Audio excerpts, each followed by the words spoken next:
Merhaba, Mitolya ailesi. Bugün sizlerle Türk mitolojisinin en büyüleyici ve gizemli karakterlerinden birinin hikayesini paylaşacağım. Aktayçı.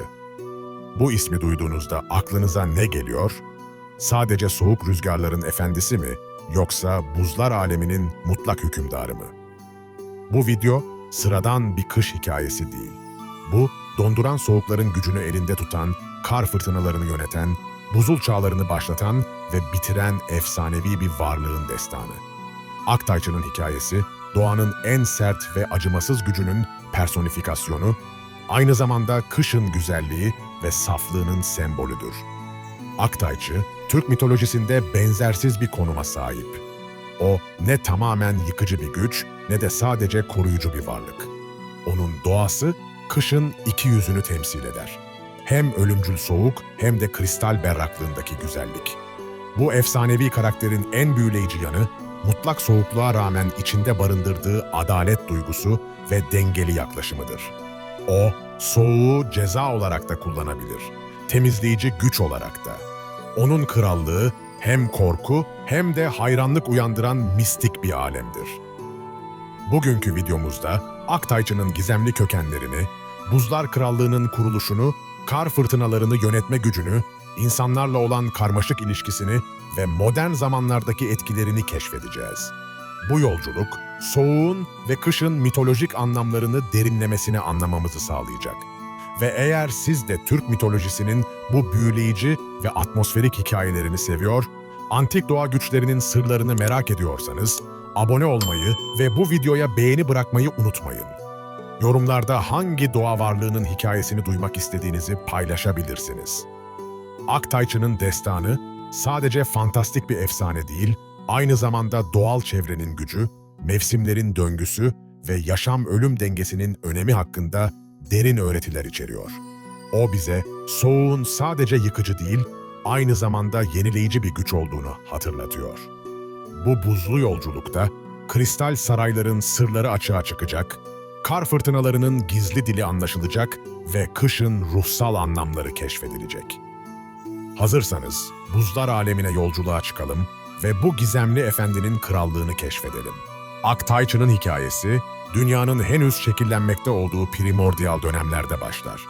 O zamanlar mevsimlerin düzeni henüz kurulmamış, sıcaklık ve soğukluk arasındaki denge henüz sağlanmamıştı. Bu kaotik dönemde doğanın temel güçleri kendi alanlarını belirlemeye çalışıyordu. Tengri, evrensel harmoninin sağlanması için 4 temel güce sorumluluk verdi. Ateşe sıcaklığı, suya akıcılığı, toprağa sağlamlığı ve havaya da soğukluğu kontrol etme görevini. Aktayçı, bu son unsurun personifikasyonu olarak yaratıldı. İlk tezahürü, Büyük Buzul Çağı'nın başlangıcında gerçekleşti. O, sadece soğuğun temsilcisi değil, aynı zamanda saflığın, berraklığın ve temizliğin simgesiydi. Onun nefesi her şeyi kristalleştiriyor, karmaşayı düzene, kirliliği saflığa dönüştürüyordu.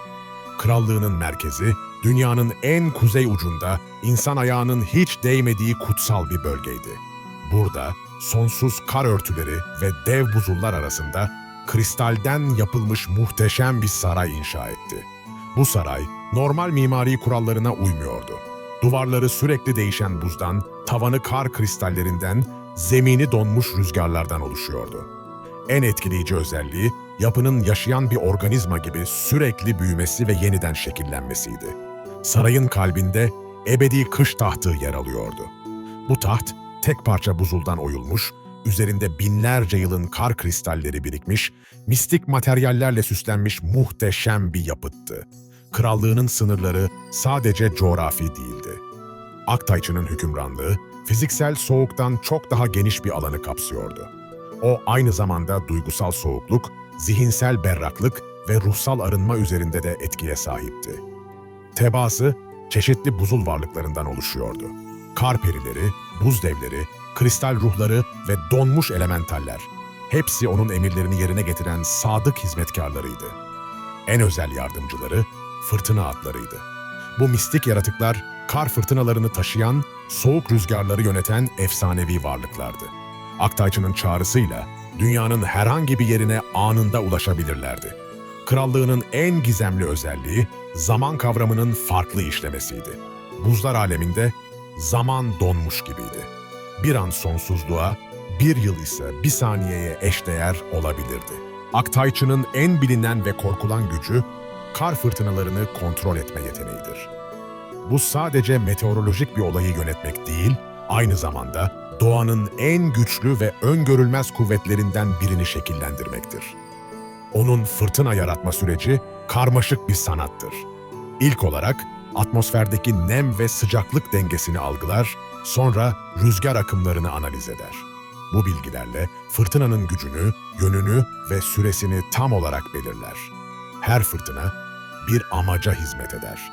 Bazen temizleyici bir güç olarak kirli havayı arındırmak için, bazen uyarıcı bir mesaj olarak doğaya saygısızlık yapan insanlara ders vermek için, bazen de koruyucu bir kalkan olarak kutsal alanları korumak için kullanılır. En şiddetli fırtınaları Aktayçı'nın gazabı olarak bilinir. Bu fırtınalar normal meteorolojik kuralları aşar, günlerce sürebilir ve dev alanları etkileyebilir. Onların özelliği sadece yıkıcı değil, aynı zamanda dönüştürücü olmalarıdır. Fırtına sırasında Aktayçı'nın varlığı hissedilir. Rüzgarın uluyuşunda onun sesi, kar tanelerinin dansında onun iradesi, soğuğun keskinliğinde onun gücü görülür. Bu anlar, onun krallığının sınırlarının genişlediği zamanlardır. Özel fırtınaları, ışık fırtınalarıdır. Bu nadir olaylarda kar taneleri ışık saçar, rüzgar müzik çıkarır ve soğuk bile ısıtıcı hale gelir. Bu fırtınaların kutsama ve bereket getirdiğine inanılır. En gizemli yeteneği zaman fırtınaları yaratmasıdır. Bu fırtınalar sırasında etkilenen bölgede zaman farklı hızlarda akar. Bazı yerler donmuş zaman diliminde kalırken, bazı yerler hızlanmış zamanda yaşar. Fırtına yönetimi sadece güç gösterisi değildir. Aktayçı her fırtınayla birlikte doğal dengeyi restore eder. Ekosistemlere yeni yaşam gücü kazandırır. İklim döngülerini düzenler. Onun fırtınaları haberci görevi de görür. Büyük fırtınalar genellikle önemli değişimlerin, dönüşümlerin ya da sınavların habercisidir. Bu meteorolojik mesajları okuyabilen bilgeler, gelecek hakkında ipuçları elde ederler. En etkileyici özelliği, fırtınaları kişiselleştirebilmesidir. Her birey için özel tasarlanmış fırtınalar yaratabilir, o kişinin ihtiyaçlarına ve ruhsal durumuna uygun kar yağışları gönderebilir. Fırtınaların sona erdiği anlar, Aktayçı'nın sanatının zirvesidir. Ani durulma, kristal berraklığındaki hava, sessizliğin sonsuzluğu, bunlar onun ustalığının göstergeleridir. Aktayçı'nın insanlarla olan ilişkisi, Türk mitolojisinin en karmaşık ve çok boyutlu etkileşimlerinden biridir. O, ne tamamen düşman ne de sadece koruyucudur. Onun yaklaşımı, insanların doğaya olan tavırlarına göre şekillenir. İlk karşılaşmalar, antik Türk kavimlerinin zorlu kış şartlarında hayatta kalma mücadeleleri sırasında gerçekleşti. Bu dönemde Aktayçı hem sınayan hem de öğreten bir güç olarak tezahür etti. Doğaya saygılı, uyumlu yaşayan kabilelere karşı koruyucu yaklaştı. Onların kışan hazırlıklarını destekledi. Avcılık faaliyetlerinde yardım etti. Korunması gereken zamanlarda hafif kışlar gönderdi. Aksine doğayı tahrip eden, dengeyi bozan grupları sert şekilde uyardı. Bu uyarılar, beklenmedik kar fırtınaları, erken donlar ya da uzun kış dönemleri şeklinde geldi. En önemli etkileşimi şamanlarla oldu. Aktayçı, seçilmiş şamanlara buzlar aleminin sırlarını öğretti. Bu bilgiler hava durumu tahmini, doğal afet öngörüsü ve ruhsal arınma tekniklerini içeriyordu. Özel bir gelenek, beyaz ayiniydi. Kış döneminin başlangıcında şamanlar Aktayçı'nın rızasını almak için ritüeller düzenlerdi. Bu ayinlerde kar altında meditasyon, buz banyoları ve soğuk nefes teknikleri uygulanırdı. Aktayçı'nın en sevdiği insan türü temiz kalpler idi. Bu kişiler genellikle çocuklar, yaşlılar ve saf ruhlulardı. Onlara özel ilgi gösterir, soğuktan korur, bazen de küçük mucizeler yaratırdı. Öfkesi çoğunlukla kibrili, doğaya saygısız ve açgözlü insanlara yönelikti. Bu kişileri dondurucu sessizlikle cezalandırır, onları iç dünyalarıyla yüzleşmeye zorlardı. En unutulmaz cezası, kalp donmasıydı. Bu ceza fiziksel değil, ruhsal bir donmaydı. Kişi empati yeteneğini kaybeder, sevgi hissedemez, sadece soğuk hesaplar yapabilir hale gelirdi. Ama onun cezaları her zaman ders verici ve iyileştirici nitelikteydi. Amacı yok etmek değil, dönüştürmekti. Cezalandırılan kişi hatalarını anlayıp değişirse büyük ödüller kazanabilirdi. Modern insanlarla ilişkisi daha kompleks hale geldi. Şehirli yaşam, doğadan kopukluk ve teknolojik yabancılaşma onu derinden rahatsız ediyor. Özellikle iklim değişikliği konusunda endişeli. İnsanların yarattığı küresel ısınma onun krallığını tehdit ediyor, buzulları eritiyor, kar düzenini bozuyor.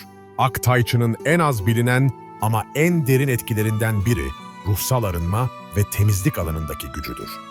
Soğuk, sadece fiziksel bir fenomen değil, aynı zamanda ruhsal transformasyonun güçlü bir aracıdır. Antik Türk geleneğinde kış dönemleri ruhsal arınma zamanları olarak kabul edilirdi.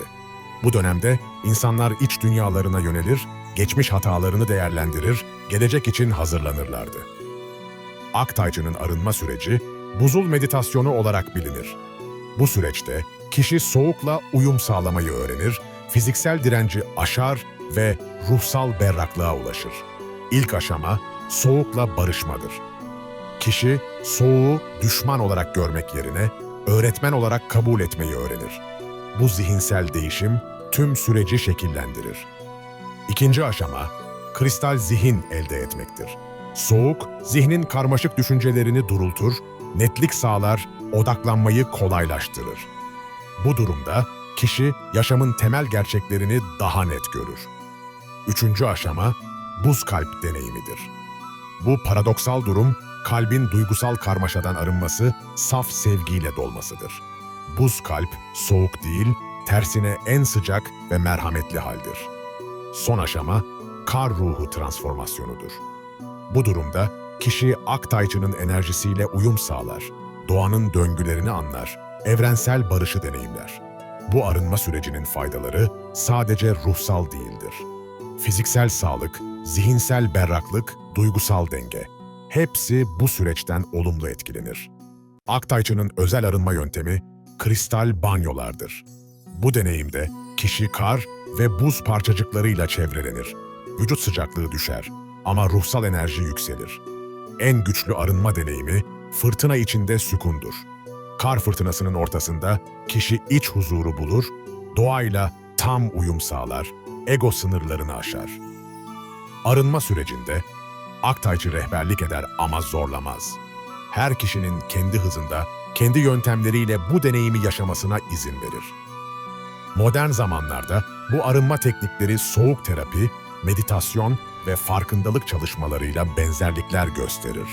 İnsanlar teknolojik karmaşadan kurtulmak için doğal yöntemlere yöneliyor. 21. yüzyılda Aktayçı'nın tezahürleri çağın gereklerine ve değişen dünya koşullarına uygun şekilde evrim geçirdi. Artık sadece uzak dağ zirvelerinde değil, kentsel alanlarda da varlığını hissettiriyor. Modern tezahürlerinin en dikkat çekici yanı iklim değişikliğine karşı verdiği tepkilerdir. Beklenmedik kar fırtınaları, ani soğuk dalgaları, mevsim normali dışı donlar. Bunlar onun uyarı mesajları olarak yorumlanıyor. Şehir yaşamında özellikle stres yoğunluğu yüksek anlarda kendini gösteriyor.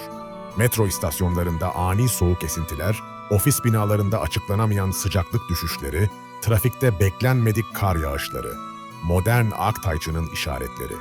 Teknoloji alanında ilginç etkileşimler yaşanıyor.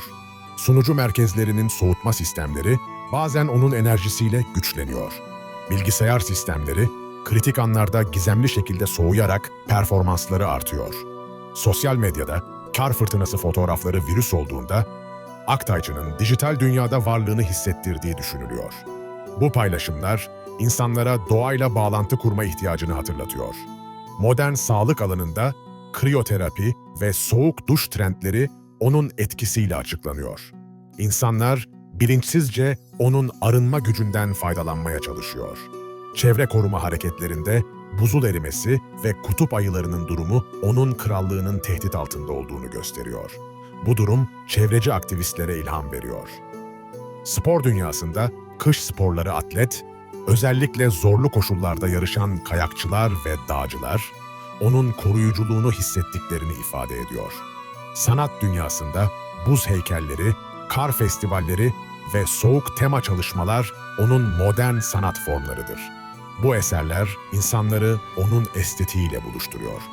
Psikoloji alanında, meditasyon ve mindfulness çalışmalarında soğuk elementinin kullanımı artıyor.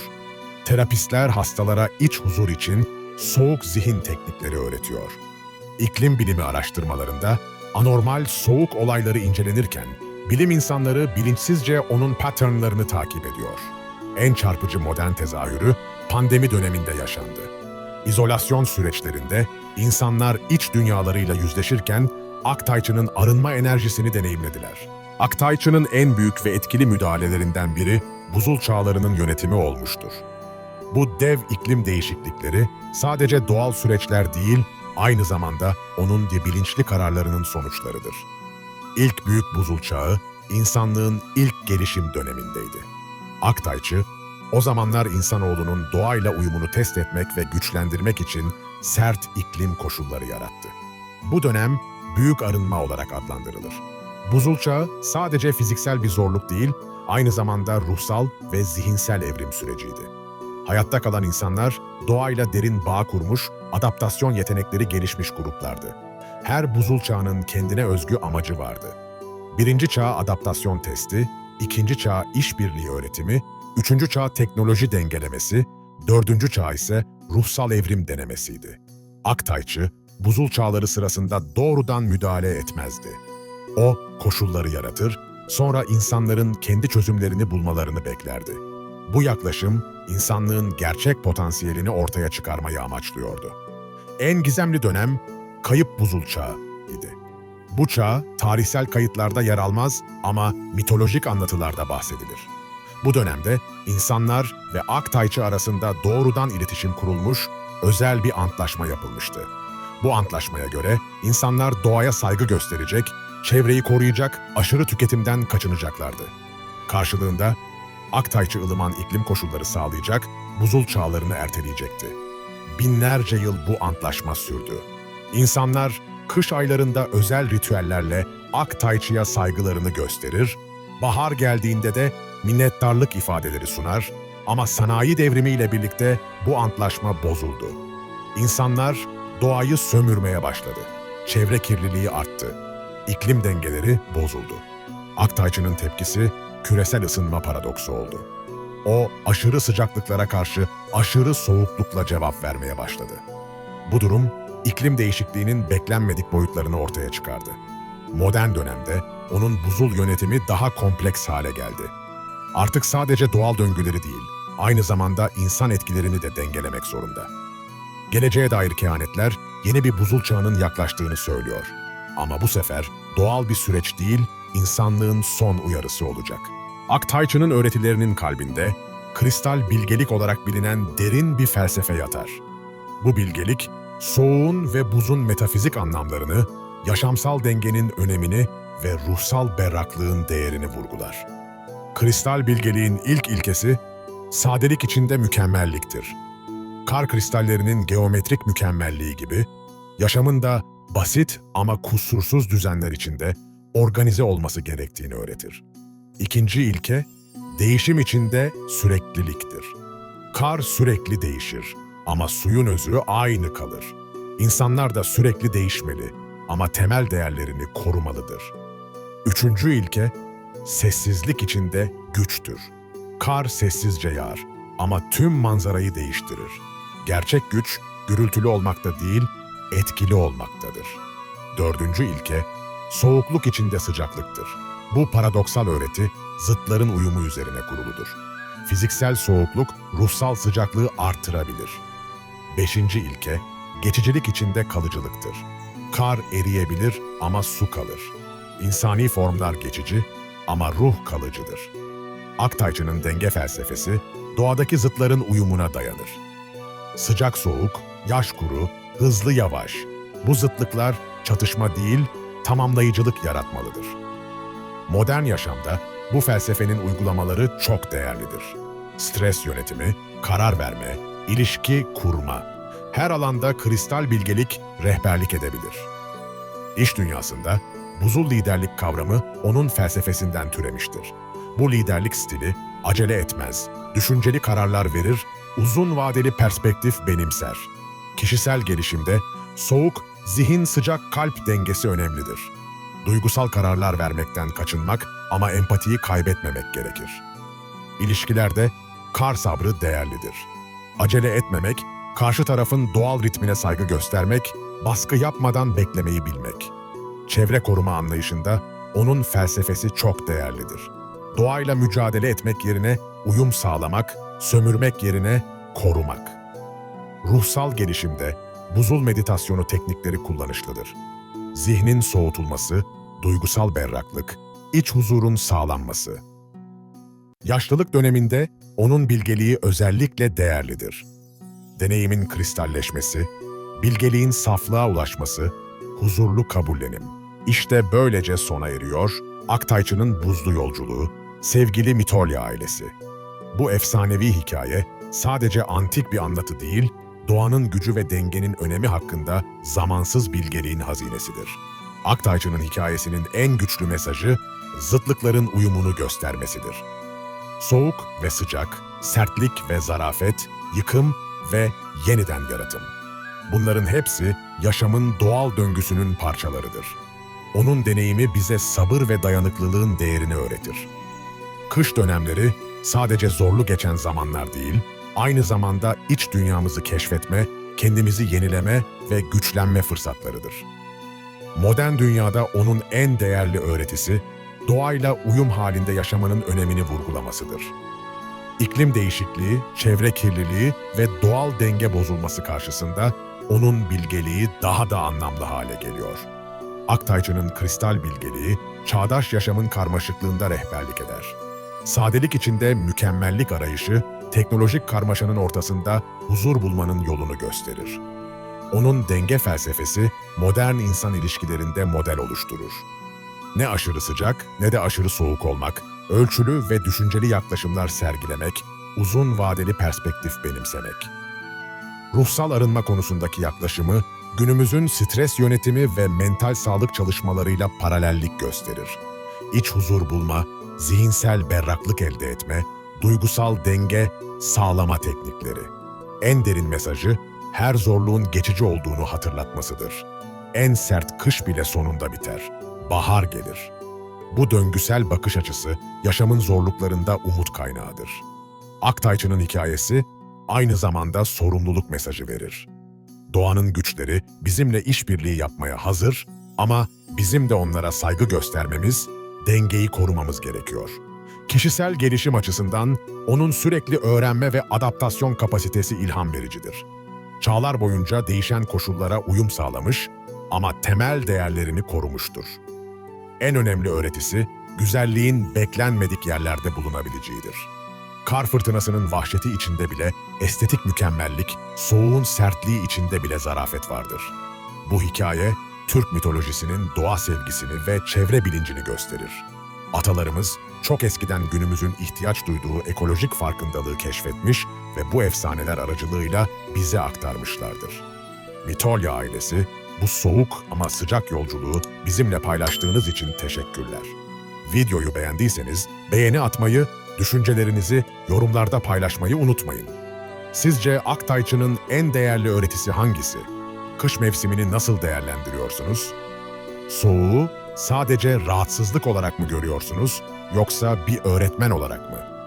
Bir sonraki videoda Türk mitolojisinden başka büyüleyici bir karakterin sırlarını keşfedeceğiz. O zamana kadar Aktayçı'nın bilgeliğini hatırlayın.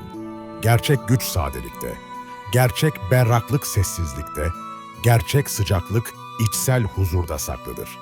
Unutmayın, kış sadece bir mevsim değil, aynı zamanda bir öğretmendir. Ondan sabır, dayanıklılık ve iç huzur dersleri alın. Her kar tanesi benzersizdir, tıpkı her birimiz gibi. Soğuk günlerde ısının, buzlu yollarda dikkatli olun ve unutmayın, her kış sonrasında mutlaka bahar gelir. Hoşça kalın.